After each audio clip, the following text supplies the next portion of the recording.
When Marquez is on track, MotoGP just feels alive, like a grand stage where legends are born and boundaries are shattered. Without him, the sport suddenly feels like a tennis tournament with only Sinner but no Alcaraz. Technically impressive, yet emotionally hollow.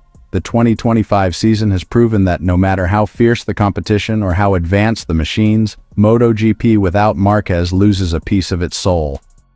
As long as Marquez was racing, the numbers were staggering.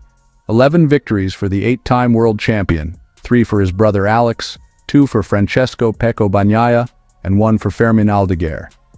Welcome to GP Time. Don't forget to subscribe and press the bell icon for more updates. That's 15 wins out of 21 races for Ducati, a dominance that, honestly, bordered on divine. Marquez was not just winning races, he was rewriting the hierarchy of modern MotoGP. But everything changed after the crash at Portimao. When Marquez went down in that now infamous tangle with Bezzecchi, the entire balance of the sport shifted. Suddenly, Ducati, once seen as an unstoppable war machine, looked vulnerable. The aura of invincibility cracked, and the paddock began to whisper. Was Ducati strong because of its bike or because of Marquez? With Marquez sidelined, the Portuguese GP offered a glimpse of a different MotoGP, one where the second lines became stars. Alex Marquez, Marco Bezzecchi, Pedro Acosta, and Fabio Quartararo carried the show. The sprint race honestly outshone even the Grand Prix, offering drama and unpredictability that had been missing for months. For the first time, Ducati's dominance wasn't a given. Bezzecchi's second win of the season confirmed Aprilia as the clear number 2 manufacturer, and with that, the once one-dimensional fight suddenly became interesting again. Pecco Bagnaia's fall from grace has been one of the strangest storylines of the season. Since the Spanish Grand Prix at Jerez, the defending world champion has seemed like a shadow of his former self. Apart from rare flashes, podiums in Aragon, Assen, and Sachsenring, he has struggled to connect with his GP25 machine. The irony is painful. Bagnaia, once hailed as the smooth, calculated yin to Marquez's chaotic yang, suddenly looked lost. His only victory after mid-season came in Motegi, a win that, honestly, raised more questions than answers. Inside Ducati's walls, silence reigned. Team boss Gigi Dall'Igna downplayed the issue, insisting the GP24 and GP25 were nearly identical, differing only in small details. CEO Claudio Domenicali, usually a thunderous presence, remained uncharacteristically mute. The official line was respect and loyalty. But behind closed doors, fans and insiders split into factions, some accusing Ducati of favoring Marquez, others blaming Bagnaia for losing touch with his machine. The result? A championship overshadowed by speculation, politics, and conspiracy. A season that should have been celebrated as Ducati's crowning achievement became a war of narratives. While Ducati imploded under the weight of its own success, Aprilia quietly rose from the shadows. Massimo Rivola, the ever-passionate team principal, faced his own storms from public clashes with management to whispers about contract disputes. Yet Rivola's transparent leadership paid off. He faced criticism head-on, defended his riders publicly, and turned adversity into unity. The results speak for themselves. Bezzecchi and Raul Fernandez delivered Aprilia's most successful season in history.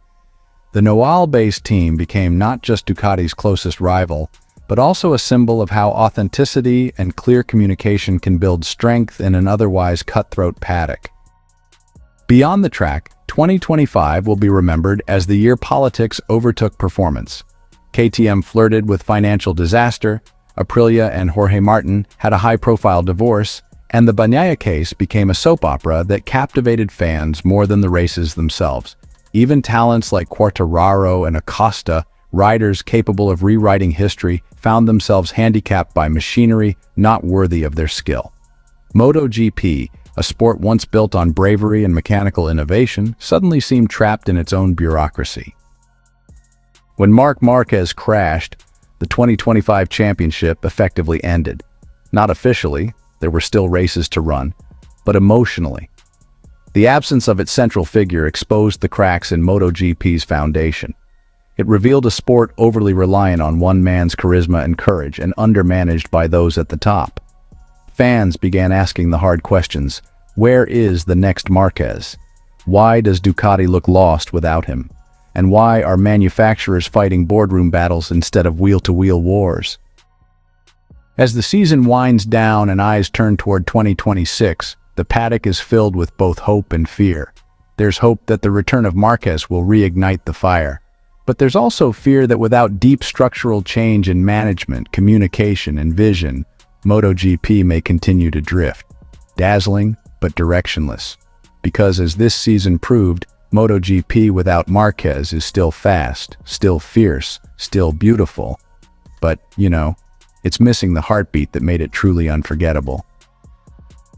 Marc Marquez's manager gives a positive recovery update. He'll be on a bike soon. The world of MotoGP continues to hold its breath for Marc Marquez, the man whose courage, talent, and charisma have defined an era of motorcycle racing.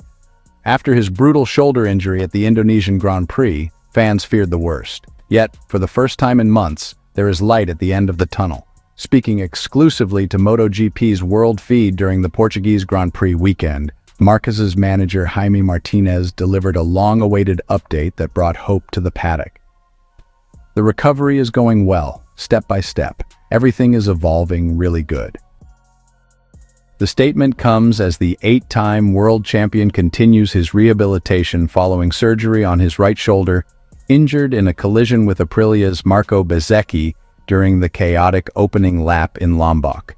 Initially, doctors opted for a conservative approach, no surgery, just rest and physiotherapy.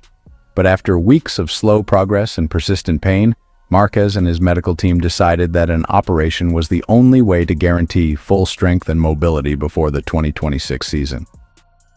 For Marquez, this isn't the first time he's faced a monumental recovery. The memories of 2020, when he shattered his humerus in Jerez and spent nearly 2 years clawing his way back to full fitness, still haunt both him and his fans. This time, however, there's a cautious optimism in the air. Dr. Angel Chart, MotoGP's long-serving medical officer, confirmed that while the shoulder injury was severe and complex, it did not aggravate the old humerus fracture that once threatened to end Marquez's career. Marc did the right thing ending his season early, Charte said. If he had tried to return before being 100%, he would have risked his future. It was the correct and intelligent decision. Now, according to Martinez, the focus is on a patient and methodical recovery. Marquez has been working daily with his physiotherapist team in Madrid, focusing on muscle reinforcement, mobility, and maintaining his overall fitness through cycling and low-impact training. We are following all of the doctor's advice closely, Martinez said. It's a severe injury that you need to be patient with. As soon as the doctors give us the green light, he will jump on a bike. He's trying to improve every day and he's very motivated.